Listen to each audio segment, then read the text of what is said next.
Hello, everyone. Welcome back to How to Trade. I'm Shane Vernier, and this is the U.S. Mid-Session Brief. Today, we're going to be talking a lot about a lot. We've got to recap some pendulum trades, two of them that just went up aces for us yesterday. We're also got a U.S. dollar Japanese yen trade that's coming into view. It's a 920 crossover. We're going to start there. We got some key events to look at. We had an incredible situation in Midtown, New York City that happened earlier today to one of the biggest honchos of one of the biggest insurance companies really in the world. So we got to talk about what happened there, and we got to talk about what happened to the stock prices. Also, we had some great pendulum trades on gold. We had a fantastic late-day pendulum trade on the E-mini Dow futures that we're going to go ahead and recap and see if we can set you up with another one. Also, we got a trade idea on the Aussie CAD and then U.S. oil. I mean, hey, listen, it's not a Wednesday. It's not a party without U.S. oil, so we're definitely going to dive in to the oil market. So I want to welcome everybody back. It's a lot of familiar faces in the room. Good to see everybody. Bobby Bob, JC, Dibble. Good to see you, Dibble. Mark Corp. All right, guys, we got a lot going on. Welcome out there in YouTube land and all of our other streaming platforms. If you want to weigh in, be sure just to join that live chat, and we'll go ahead and see if we can answer any questions that you may have. I'll get to them in due time. All right, let's roll it. Here we go, 920 EMA strategy. I got an absolute ton of requests for a 920 video. It is in progress, so I'm going to get in there. I'm going to build that out. I'm actually going to shoot part of it today, part of it tomorrow. We'll have that 920 for you probably next Friday. This Friday, we got something a little bit different planned on our How to Trade YouTube channel, so be sure to take it out. Clive Harrison, good to see you. Shane, how you doing? How are those broad shoulders doing? Man, I worked shoulders the other day. 2 days ago, a little creaky. Lifted legs yesterday, went deadlift and heavy squat, and boy, my legs are killing me. I'm showing my age, Clive. I'm showing my age. That's for sure. In any case, we're going to take a good look at this trade because I think it's going to give us an opportunity to really score, and we're waiting for a nice crossover here.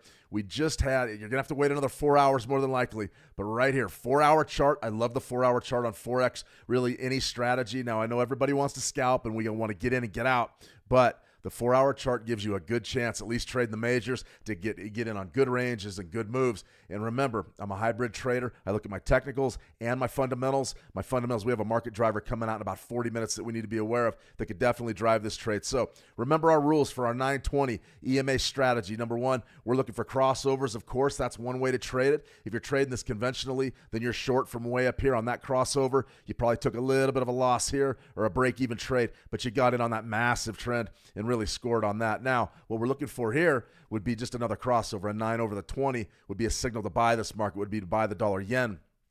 But we've sort of added a little bit of flavor to it. And with confirmation, what we have here is we have a situation where we're using RSI, Relative Strength Index. Above 70, you're overbought. You're looking to sell the market. Below 30, you're oversold. You're looking to buy the market. And I always look really closely at my RSI, especially timing-wise. Now, I got this question yesterday, and it was, okay, Shane, if you're going to trade with RSI confirmation, actually it was 2 days ago when we ran through one of these. If you're going to use RSI as confirmation, does the RSI overbought or oversold have to coincide directly with the price bar? And the answer is no. And the reason why it's no is because you'll never get a trade. You'll never get a trade. I mean, it would have to be a very, very unique situation, and maybe you could find enough trades to do it, but on a 4-hour chart, what I'm looking for is overbought, and I'm looking for that market, that situation to be a turning point in the market. So right here, what do we have? We've got that. We've got oversold territory again, oversold. Right here, I want to buy the market.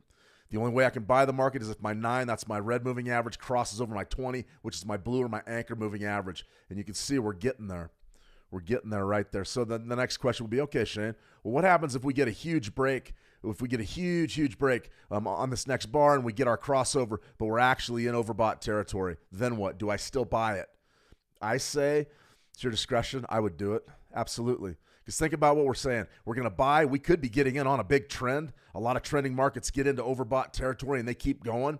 I'm willing to take that risk because think about it. If we are slightly in overbought territory, we get our crossover and we're looking to buy, potentially, we could get in on a good trend. Or if the market does reverse course, odds are our divergence with our 9 and our 20 is not going to be that great. It's probably just going to cross right back over, and that's going to stop me out.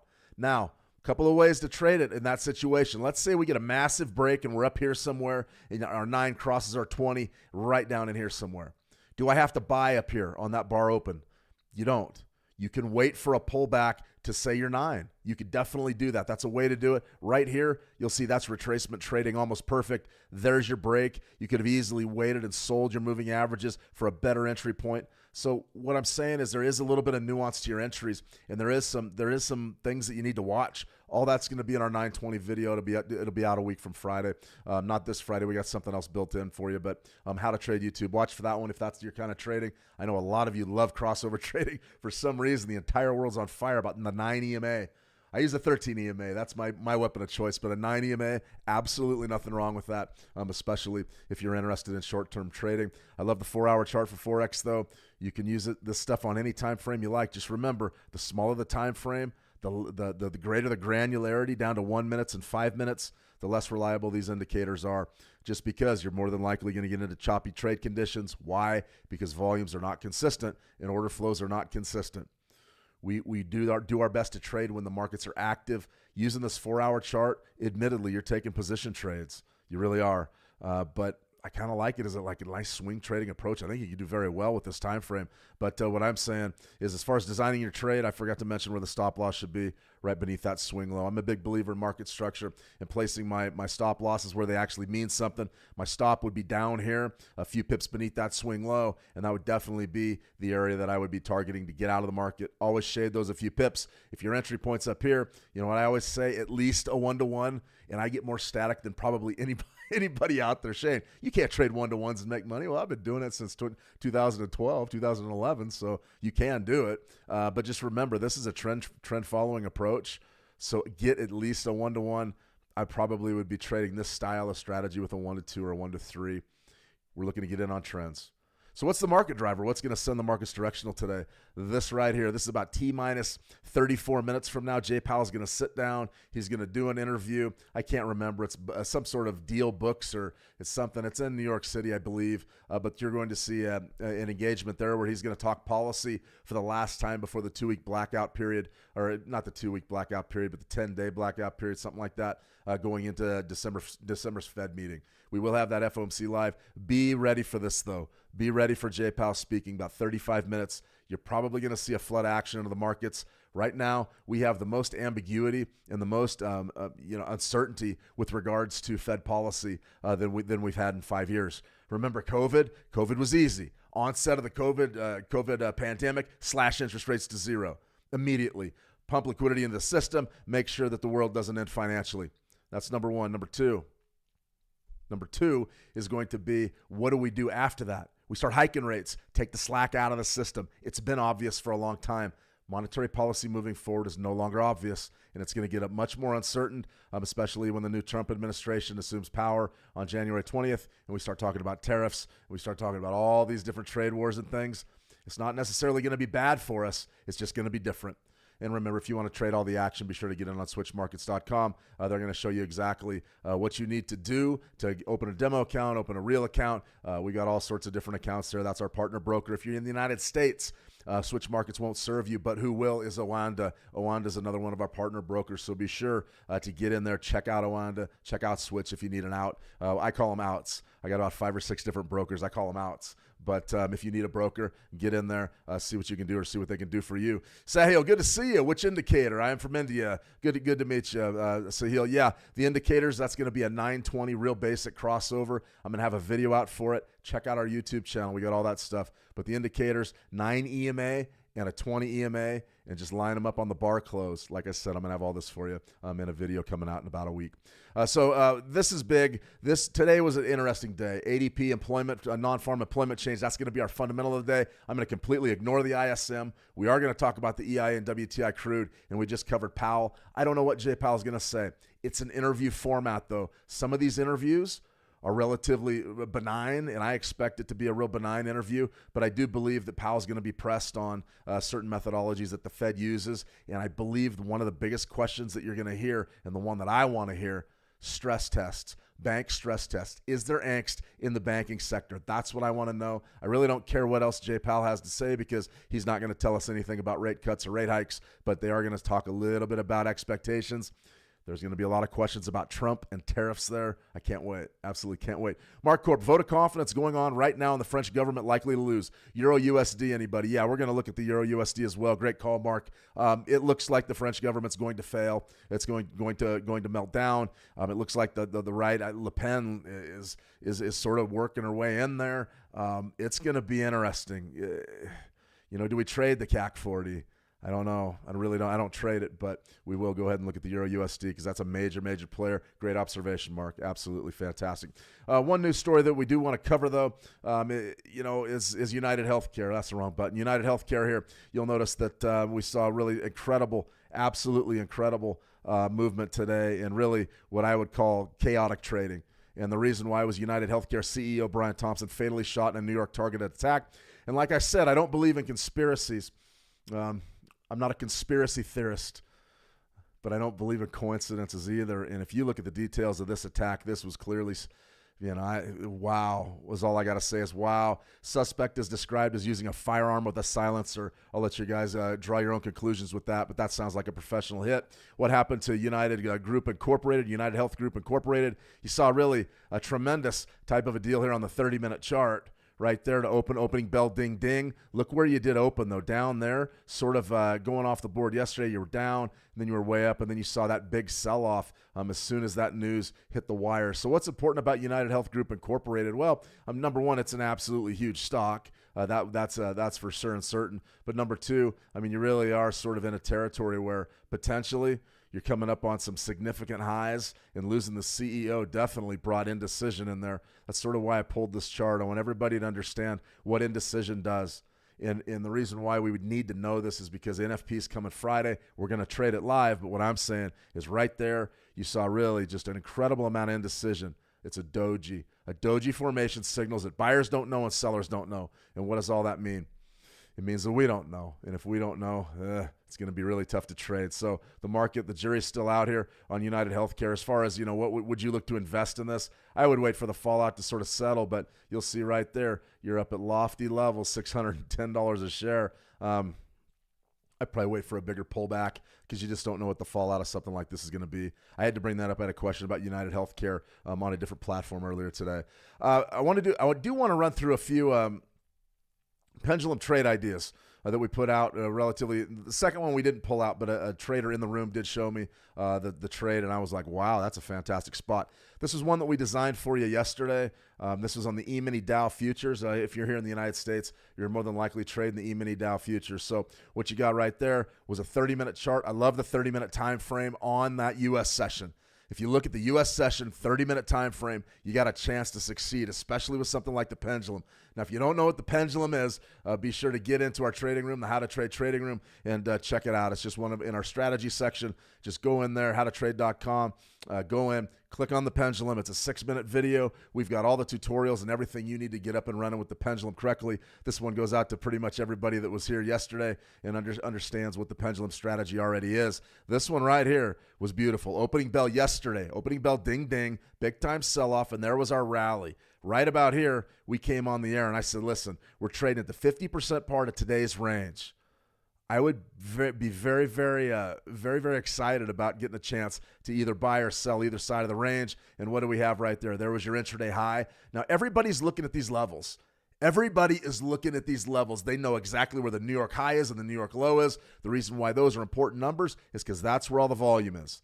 And I'm jealous. I envy a lot of you that are of our international audience that you get to trade this stuff in your afternoon or early evening. I would love that. I would love to sleep in, maybe check some Forex trades out, go hit the gym, maybe get some lunch, and then get my game face on and trade at like 4 in the afternoon. I would love that. Unfortunately, I don't get that opportunity. I'm up and out about 5:30 in the morning doing my pre-market. That's okay too, though. But what I will say is this. Always remember that New York session, you're always cognizant of the highs and you're always cognizant of the lows when you're trading U.S. equities. I don't care if it's CFD or a futures contract. I prefer futures just because of liquidity issues and also the lack of any sort of spread. That helps me out as well. Right there, though, you can see what happened towards the end of the session. That last 30 minutes, this would have been a higher risk trade for me, but I think you had to almost take it.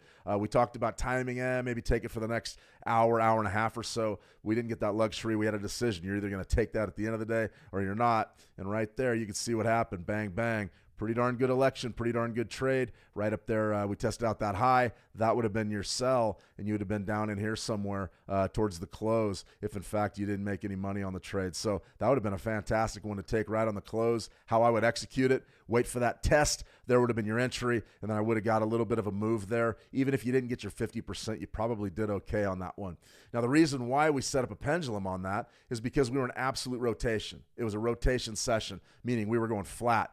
And you're going flat again pretty much. I mean, the Dow's up, I don't know, about 0.5% or so, but most of that was done during the overnight after we had that craziness yesterday. I'd be very careful with this one because you got J Powell coming on. But if, in fact, you wanted to build a pendulum trade, essentially that's what you're going to be looking at. What do you got right there? 6:30 a.m. What came out at 6:30 a.m.? ADP employment report. We're going to cover that in a minute. Right there, the bang, bang, and then we're moving sideways. So once again, you have a real similar situation as we did yesterday. The only difference is Jay Powell is going to be speaking. Careful with that. Careful with Jay Powell. Jay can do anything to the markets. He's a madman. You never know what Jay is going to say. I think that he's going to say something, though. I really do. That's going to shake these markets up. But right here, boy, I mean, we're in the same exact situation as yesterday with this pendulum. 30-minute chart. E-mini Dow. You could do the same thing on the US 30 if you're trading this type of a CFD. The only thing is you've got a 2-pip spread up there. Be careful with that. I don't like scalping with big spreads. I got a great question yesterday we'll cover towards the end of the stream about spreads, but it's the same thing with the US 30. Bang, bang. There's your support zone. There's your resistance zone. You know, supply zone, demand zone, whatever you want to call it. 50% level, we're in rotation, and what you're looking for is a check up there and a pullback and a sell, or a check down here and then a pullback and a buy. 10% pull off of the sell, 10% retracement from the sell, 10% bounce from a buy, and you're rocking and rolling. Let me see, JC, what do you do in your pre-market? Yeah, great question, JC. What I like to do when I'm getting started trading in the morning, the first thing, and I do a lot of this the night before. So, and for me, the night before, I have what's called the 4 o'clock rule, 4 p.m. my time, which would be 6 p.m. Eastern. I sit down, I recap my trades of the day, take a look at the P&L, take a look at what's coming up tomorrow, and then I put the previous day to bed and get ready to go the next day. So I've already got my economic calendar and everything outlined the night before. I know which events are going to happen when, and I know what to avoid, or at least what to expect volatility-wise during my pre-session. And then I go through and I work my long to shorts. And what I mean by that is let's just use this US 30 for example. I mean, it's a fantastic, it's as good as anything, I guess. First thing I'm doing is I'm looking at my monthly charts. I'm running all my Fibonacci retracements, which is sort of my weapon of choice. That's what I like to trade, Fibonacci retracements. And I'm going to run that on a monthly. I'm going to go down. I'm going to run it on a weekly. I'm going to go down and I'm going to run it on a daily. I'm going to take a look at all my wave structures. And then we're going to go to my intraday time frames. Once all those levels are outlined, I'm going to go to my 30-minute charts. And there's one last thing I'm going to do down here. Behind my picture is sort of the icon here. Down here, this is the average daily range. Very simple. And I take a 13-day average range, and that's going to give me projections of what to expect out of this product for the day. And then I go through and I run some range formulas that are proprietary. I'm not going to get into those. So I know what I expect the market to do, some areas where I expect it to be overbought and oversold, and also my key Fibonacci's and my key moving average levels in my Bollinger Bands. I identify if a market's trending or if it's flat. I look at all my key levels. If you saw the key level video on YouTube, I identify all my key levels. You guys have seen my charts. I'll probably build one out and show you, but it looks like a football field. There's so many horizontal lines on it. And then I go through and start deciding where the best trades are. And I do that for basically three futures contracts plus your Forex stuff. Most Forex stuff swing stuff, though, to be honest with you. But your futures contracts, I'll be looking at gold futures, WTI crude, E-mini S&P 500. Although the E-mini Dow is just as good in my view, it's just not quite as deep. It's a little bit thinner, and that means that you're in for bigger price swings. That's my day. And I try to keep the coffee under control, so I'm looking at about probably 1 cup. I'd like to get up, maybe grab a cup, get going, take my athletic greens, my AG1 first thing in the morning, drink a pint of water, and then we get some coffee going. I got some coffee in there that I grind up. It's not a popular brand, but it's really good. Grind it up, put it in the Keurig, make a cup, get my cream in there. A little bit of performance mushrooms goes in there. Put a little bit of that in there. Some of the Laird superfood stuff, and then I'm ready to roll. And then we get ready pre-market prep, and then we trade hard till about 9 or so, 8:30 or 9 in the morning my time, which is 11 Eastern. And then I'm looking to break, and then I got to go eat something and get ready to roll and start doing the live prep, answer you guys as best I can. And on a slow day, it'll be a little different, but that's my morning. And then we go live. But we can change it. But the pre-market prep is all about levels for me, key zones, key levels, and then getting mentally prepared to trade. Another thing that's actually really big, and a lot of you guys, I know a lot of you guys, we're all victims of social media, and we're all victims of entertainment. And right now, the attention span of the average human being is 0, me included. And as a trader, that can work for us. It really can work for us. We can be ready for things, and look at a bunch of different stimuli and still be okay. And I think that's great. That's not necessarily a negative. But one of the things that I lost a lot of money doing early in life, early in my trading career, was I would drink a ton of coffee, and I would sit there and I would listen to metal, heavy metal music, and I would just get amped up like I was playing again, like I was playing my football or in my baseball career. I used to get amped up too, and I would sit there and I'd get amped up and just try to bring it, and it doesn't work. I'm looking for a state of calm focus. So if I'm listening to music, it's not typically what you would listen to when you're at the gym working out. But lately I've been listening to Serious Chill a lot. Got Chill on there. It's all instrumental. I don't want anybody really talking in my ear. I want to be able to focus on the market and what's in front of me, and I really recommend that. I've got some headphones here. I know I'm getting off track, but bro, even I'm from India. There you go. Good to see you, Sujit. I got one of these jobs, these Bose noise canceling earphones. I put those in, and music's turned down a little bit, and I'm looking for that flow state. I'm looking to really get into that flow state, and that's what I want to do. Now here, I'm typically pretty wired by now. The trades have gone. I feel pretty good about it, and then we get in here and live stream and try to bring you guys a decent presentation with a little bit of energy and some trade ideas. So by about 2 o'clock, 1:30 or 2 in the afternoon, I'm spent. It's time to go to the gym and blow the steam off and get ready to do it all again. So that's my day. My pre-market prep, though, is big in my headspace. My headspace is huge. It's gotta be as close to the flow state as you can get. Now that's not hippie. That's not hippie talk. I'm not getting out there going, oh, dude, you got to get in the flow. No, you need to be calm and focused, a state of focused calm. So you just react, especially if you're sort of a discretionary. We use indicators, but we also have to read price action. A lot of that's discretionary. And even with your indicators, believe me, I know how to place the trades. I know where the stops go. I know where the entries go. I know how to use all the indicators, all the strategies. I get it.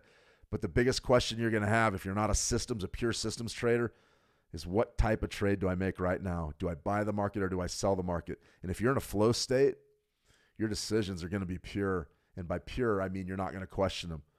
Any decision that you have in the market that has conflict to it, don't do it. If there's any question in your mind, don't do it. Don't take the trade. There's too many other trades to take. You can't just sit there and go, oh, I'm going to try to get this one. I'm going to get a few bucks out of this one. Why? What on earth for? There's too many other trades. Let's get another trade. Let's wait for another trade. We can do it. In any case, I got behind on the live chat there. That's the long thing, JC. I got off in the weeds there. BC Rich, Shane, is a break of structure what you first see in order to place your indicator first? The break of structure is, I just call it waves. So like if I was looking for, this is going to be a good crossover trade. Let's keep an eye on this. This could be pretty good. All right, well, let's go to our trade idea today, then I'll talk about that pendulum and gold. You're talking about a break of structure. So essentially you're talking about swing highs and swing lows. So what your break of structure would be right beneath that swing low. The ICT stuff, I'm not an expert on it. I know a little bit of the nomenclature, but the exact terminology, your break of structure would have been what? That would have been bullish, bounce off of here, and that would have been a washout beneath that spike low. That's what I interpret it to mean. To answer your question, my Fibonacci's are always just wave-based. Current spike to spike. We talked about spikes earlier this week. That's going to be a three candle pattern. 1, 2, 3. A spike high, the second candle is going to be higher than the first and the third. spike low. The second candle is going to be lower than the first and the third. That's it. I'm looking to make the most recent spike to spike, and I want a nice defined range. So this is a good look at the trade idea out today. I'm going to cover that in just a second. I hope that answered your question, BC. Best strategy for scalping, Sujit. If you want to scalp, gosh, there's so many. You can take a look at the piranha if you want. I got a great question about the piranha yesterday, though, that I'll talk about in a minute. But the crossover stuff's really popular. Take a look at some of our videos in the tick scalping. We made a video there on the How to Trade YouTube. Go in there and check out some of those videos and see what you think, Sujit. The best one for me, experience Fibonacci's are what I like. That's what I would almost swear by is fractal geometry and Fibonacci's, but they're not for everybody. So a great place to start is that 920 crossover with RSI. I just showed you. Put it on a 5-minute chart and see if you can have some luck. That's not a bad way to do it. It's not really a scalping, though. I think it's more of a momentum type of a deal. But you could scalp using it. We talk a lot about scalping here. That's for sure. Everybody wants to scalp.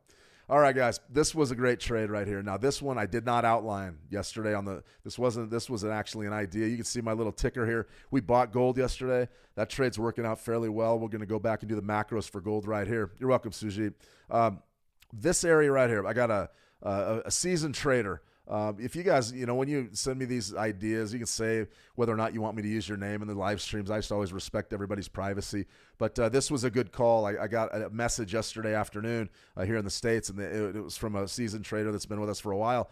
And a gentleman basically said, he said, hey, pendulum 4-hour gold or pendulum gold market. Gold's going sideways. What do I use the pendulum? Can we use the pendulum? And I go, yeah. First thing I'll say, what do I like to trade with gold? Boy, if I'm in a pendulum, I love 4 hours. Gold's a 24-hour asset.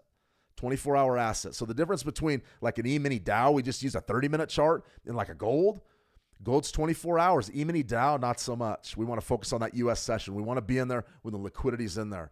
And a lot of gold's traded around the clock. Tokyo Open, see some gold. London Open, one of the, if not the biggest. There's a lot of question about who's the biggest gold dealer in the world right now, but London has been traditionally. You got to watch the London Open if you're trading gold. And then the U.S. Open, of course, and through that overlap, the U.S. trading days where the liquidity is. So if you look at something like this and you say, okay, I want to trade the pendulum. We were talking about this earlier yesterday afternoon, this bar right here. So what did we do? I said, well, that's a pretty good range right there. Monday, what do you got here? Bang. Bang. What are you doing? Rotating. And what do you got right down there? A support zone. That thing was hit beautifully, and then you bounced up. That was a rock solid trade. You could even argue that you're taking that pendulum now to the short, but I wouldn't do that. I would limit myself to one side per pendulum. I would reach in, take the money, and move on to the next pendulum. That was good stuff right there. That was really good stuff. So the trader out there that recommended that I look at gold for a pendulum yesterday, you know who you are. That was a great trade. Now, as far as, this is sort of, I haven't done this in a while, but I'm going to show you another strategy that I may make a video on. I don't know. I got a lot of these things, and there's not enough hours in the day, but this was one of the first things that I was taught as a trader.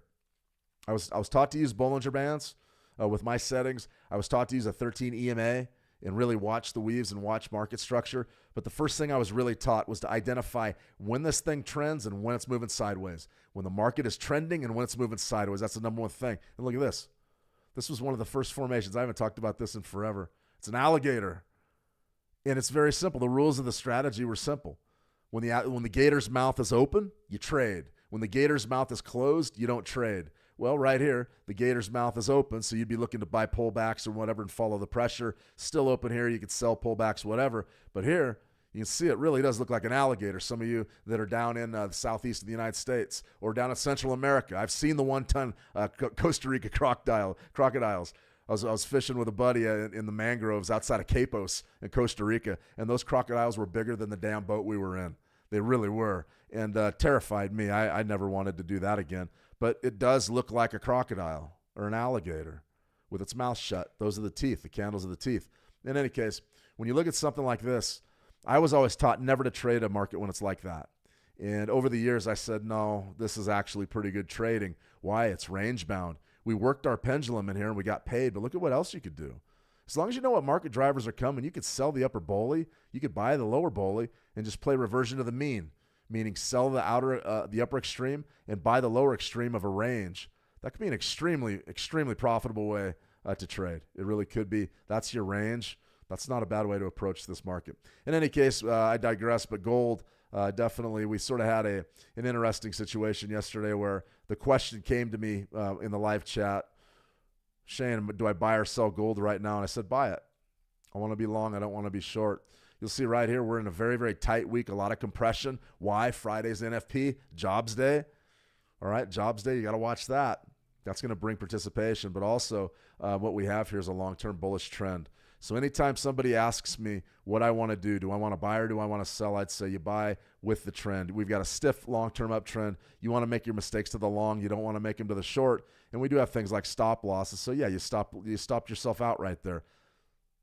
Listen, that's an inverted hammer. That's an inverted hammer. It's a signal that, yeah, it's a short-term reversal or maybe a complete reversal. We don't know yet.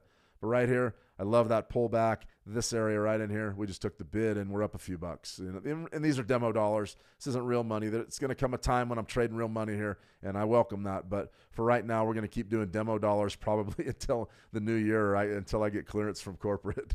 That's what we're looking at. All right, guys, we did have a trade idea out today in the trading room, and it was for the Aussie CAD 4-hour chart. Really was hyper-focused on this 90-75 area right in the back end of our Fibonacci golden zone. Really beautiful market structure. Nice high there, nice big sell-off, and then a bounce, sort of a nice sweep higher right there. Remember, this is a commodity pair, so we're looking at gold. Gold for the Australian dollar, not doing anything. Oil for the Canadian dollar. Oil, down about 1.75%. That's going to hurt. That's going to hurt your Canadian dollar. Oil goes down. Typically, the Canadian dollar suffers. That's pretty much what we're seeing today, at least. Well, I mean, there was a little bit of a bounce, but you're sort of seeing that there. Or, excuse me, we had a little bit of strength. There was your bounce on our EIA inventories number. I'm going to tell you that in a minute. But right up there, I really like the idea of selling that golden zone because I don't particularly believe that we're going to see a huge move out of this pair anytime soon. Gold's flat and oil just sort of milling around. I think we're going to have a chance to trade this one. So that trade idea is out. Check it out in the trading room. It's in our analytics thread. We don't do signals, but we do actionable trade ideas. All right. A couple other things we need to look at here today are our fundamental of the day, and then we're going to end with a good look at U.S. oil and see if we can get in there and identify a couple of trades. Right there, though, ADP employment. Remember, jobs week is this week. NFP's Friday. You're going to need to know exactly what the employment situation is today. Remember, JOLTS jobs yesterday was absolutely atrocious. It was horrible. ADP non-farm employment change 146, well beneath expectations and well beneath the previous release. Here you go. Private businesses in the U.S. added 146 to their payrolls, the least in 3 months. 3 months, following a downwardly revised 184 in October. So we had downward revisions to previous numbers, and we missed expectations, the least in 3 months. This job situation is starting to get out of hand. It doesn't look good. Seesaw this year, really a seesaw fair, but right now we're seeing unemployment really flag, and that's going to be a situation that must be addressed with your interest rates. We'll see what Jay Powell says. He's going to hear a lot sort of about what I would call one of the biggest things in finance right now, and that's going to be flagging employment. A lot going on there, guys. A lot to unpack. U.S. oil, we sort of outlined some key levels for you in U.S. oil. Yesterday, we had a Fibonacci buy, a late-day buy that didn't come into play. Right here, what I want to focus on is that failed auction. We traded beneath last week's low. We rotated way up, and now we're starting to come down a little bit. So today, we're off about 1.86%, which is surprising. And you can see right here, sort of a intraday downtrend. A couple of things we're going to look at here for maybe potentially a late-day trade idea. I don't know. It's tough to sell from the current area, especially given our EIA supplies report today. But I think we may be able to sell a pullback, and I'm going to go ahead and dial those up here in just a second. But we got to get to our fundamentals. We got to know what drives the market, and here's what's driving WTI crude today. Now, remember, our EIA supply report comes out every Wednesday. And when it comes out, it brings a rush, and I mean a rush of participation, order flow to the market. Now, remember, there's all those resting orders at the market. So when that rush of participation hits it, it generates momentum. The momentum algorithms jump on the back of that momentum, and they try to scalp, take little points out of that action. That's what those folks try to do, and they're all automated systems, and they're all extremely fast, and they're all a lot faster than we are as retail. Now, what does all that mean to market direction? It means in the short term, the EIA number has nothing to do with the broader market direction. What it's for is to spike short-term volatility in an unpredictable fashion. And that is exactly, and I mean exactly, what the EIA report does almost every Wednesday. Almost every Wednesday. So remember, this is going to point towards maybe the fundamentals coming in a day or two, not necessarily for the rest of the day. You go to the weekly petroleum status report. You just go to EIA.gov. Just Google it. Do a quick Google search, and you can get this report for yourself. The most important thing is in the summary, the third paragraph. The rest of it, throw it away. Who cares? The third paragraph. U.S. commercial crude oil inventories, excluding those in the SPR, decreased by 5.1 million barrels from the previous week. At 423.4 million, U.S. crude oil inventories are about 5% below the 5-year average for this time of year. 5% below the 5-year average. So what does that mean? It means that we're still having draws on crude oil. That theoretically is a bullish market driver. Today we're seeing big-time bearish participation, and that's okay. And there's nothing wrong with that right there. That's when the order dropped. That's when the report dropped right there. Nice compression. Then what happened? We sort of sold off. So the first thing that I would have been looking for is maybe to look at maybe selling a retracement once we got established outside of this lower Bollinger Band. For me, you'd be looking at your most recent spike to spike, which would be one bar. There would be sort of your high, and there would be your low, something like that. Compression, 38%. That's a sell. So theoretically, we're still trending. It's just is turning into that L formation that I always talk about, and this happens a lot. This happens a lot in the market, so that's why we miss a lot of trades. There's your run, and there's your rotate. So the market's moved, and now it's sort of flatlining. It's still extremely bearish. I mean, it really is. It's still extremely bearish. The real question is do we go lower or do we bounce from here? I don't think I would be selling. I really wouldn't be selling the bottom of this market. The move's already in.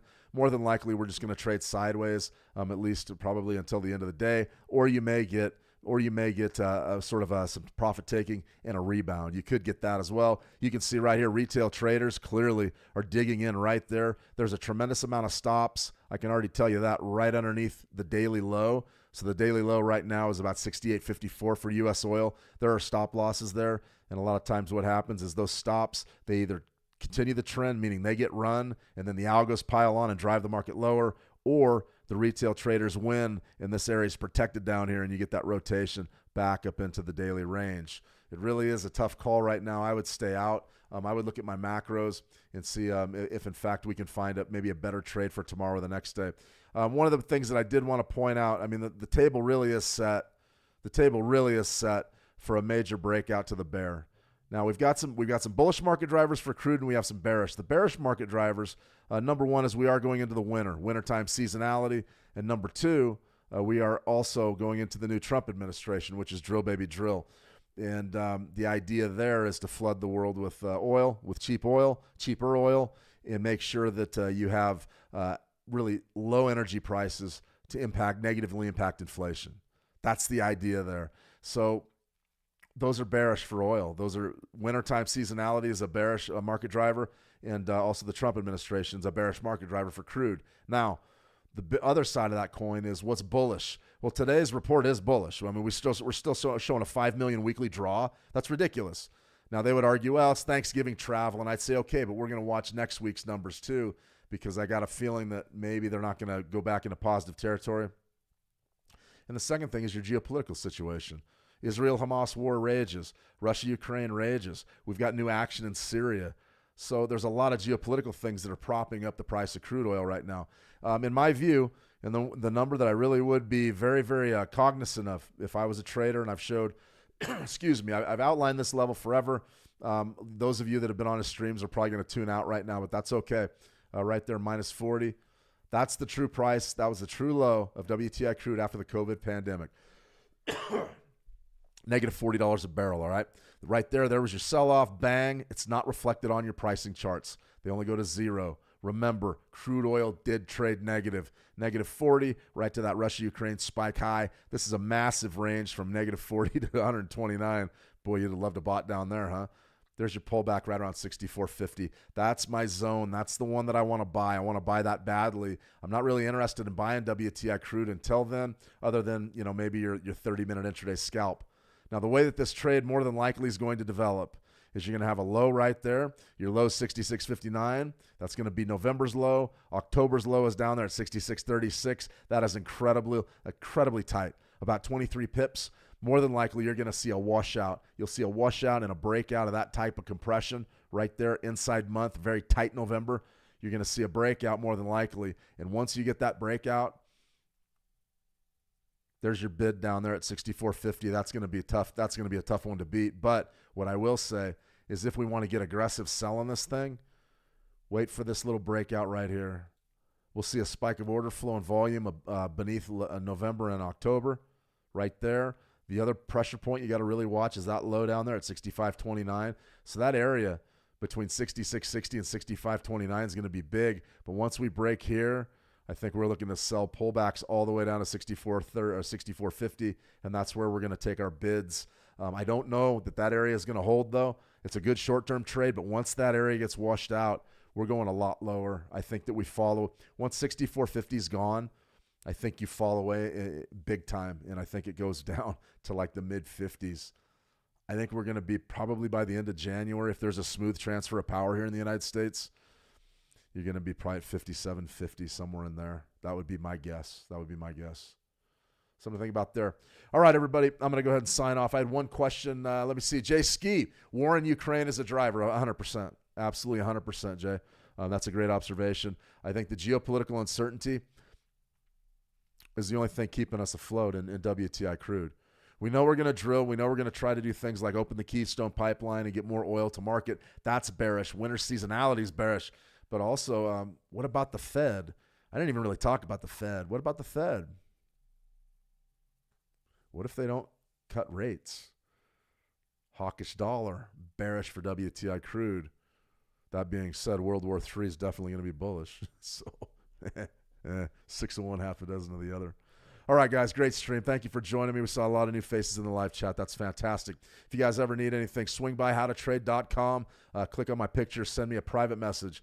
I'm sort of located up at the top of the screen. Go ahead and give it a click. Send me a PM, and I'll be sure to get back to you as soon as I can. It's a one-man band these days. We've had some analysts move on to other endeavors, so I sure do appreciate you dropping by. But if, in fact, you're interested in talking trading, swing by, ask me some questions, or if you want me to look at a chart. Or, if another thing that we like to do is actually run through markets you guys want to look at. So if you have any markets that say, hey, Shane, on the next live stream, look at this, or look at this, or look at this, I'm more than happy to do that.